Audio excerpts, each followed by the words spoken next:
আসসালামু আলাইকুম সম্মানিত ভিউয়ার্স, আপনারা দেখছেন নিউজ বিডি90.com এর আজকের নিউজে যা থাকছে তা হচ্ছে ইংরেজি শিখতে 350 কর্মকর্তাকে থাইল্যান্ড পাঠাচ্ছে বাংলাদেশের বর্তমান জনপ্রশাসন মন্ত্রণালয়। তার মানে বোঝা যায় বাংলাদেশের যেই জনপ্রশাসনের কর্মকর্তাগণ রয়েছে তারা আদৌ লেখাপড়া করে নাই, লেখাপড়া করা ব্যতীত কোটার মাধ্যমে তারা চাকরি পেয়েছে, যার কারণে তারা ইংরেজি বলতে পারে না।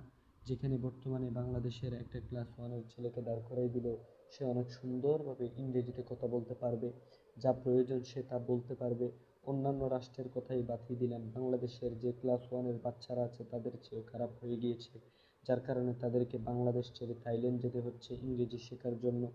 এই কাজটা করে জনগণের টাকাগুলো তারা নষ্ট করতেছে। তো আজকে নিউজ বিডি90.com এর পক্ষ থেকে এই বিষয়ে আমি তীব্র নিন্দা জানাচ্ছি।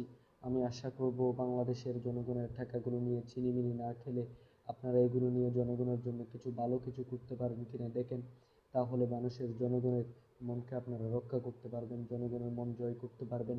সেই বলে আমি সকলের কাছ থেকে বিদায় নিচ্ছি। আশা করছি আপনারা আপনাদের মন্তব্যের মাধ্যমে জানিয়ে দিবেন যে বাংলাদেশের জনপ্রশাসন মন্ত্রণালয় যে ডিসিশন নিয়েছে এটা আজও ঠিক কিনা, যেখানে আপনারা কমেন্টের মাধ্যমে আমাদেরকে জানিয়ে দিবেন। সবাইকে সাথে থাকার জন্য ধন্যবাদ জানিয়ে আমি আজকের মারাত্মক লেভেলের নিউজ এখানে শেষ করছি। ধন্যবাদ সবাইকে।